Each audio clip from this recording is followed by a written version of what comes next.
Welcome to Quick Literature Academy.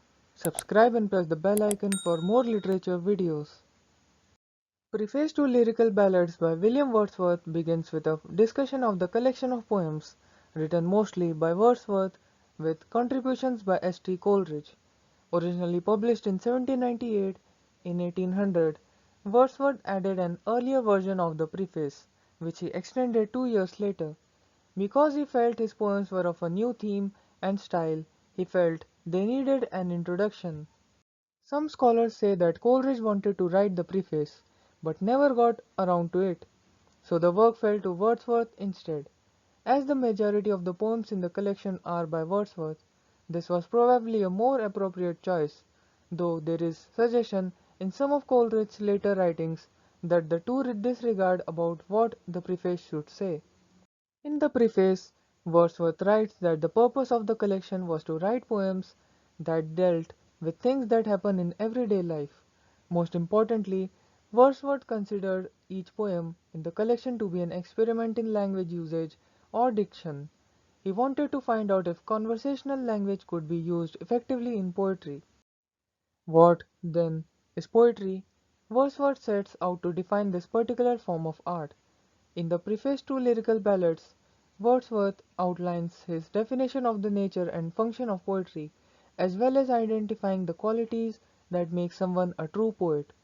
For Wordsworth, poetry must reflect spontaneity and an overflow of powerful feelings. Passion is key, as are mood and temperament.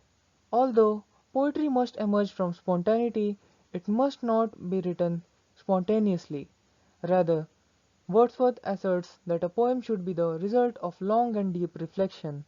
He also cautions against being too concerned with the poetic rules of classicism. Next, Wordsworth breaks down the poet's process into 4 stages. The first stage is observation. A person, object, or situation must stimulate powerful emotions in the romantic poet, and those observations must be noted. The second is recollection, which is the stage when the poet contemplates those observations. For this, tranquillity or the state of peace and quiet is a must.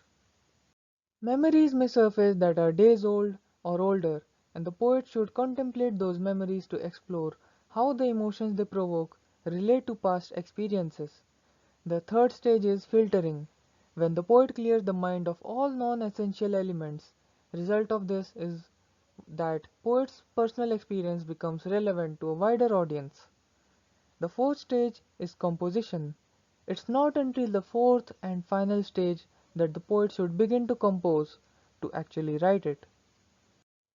The goal is to express emotions in a way that the reader will understand and can therefore contemplate.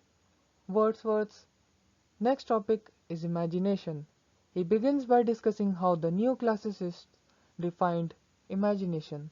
They said the mind was passive and recorded sensations. Imagination, therefore, is a function of memory combined with the ability to associate those sensations with other things that may or may not exist. He provides the example of mythical creatures which elicit in literature real sensations. For romantics, like Wordsworth, imagination is much more creative.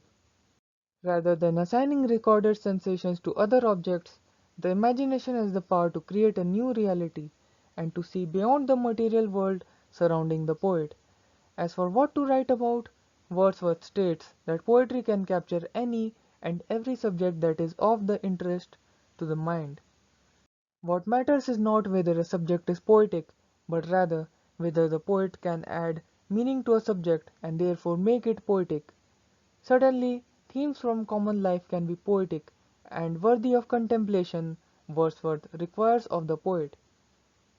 The reason this works, according to his argument, is that those who live a rustic lifestyle are closer to nature, and therefore farther away from vanity bred by artifice.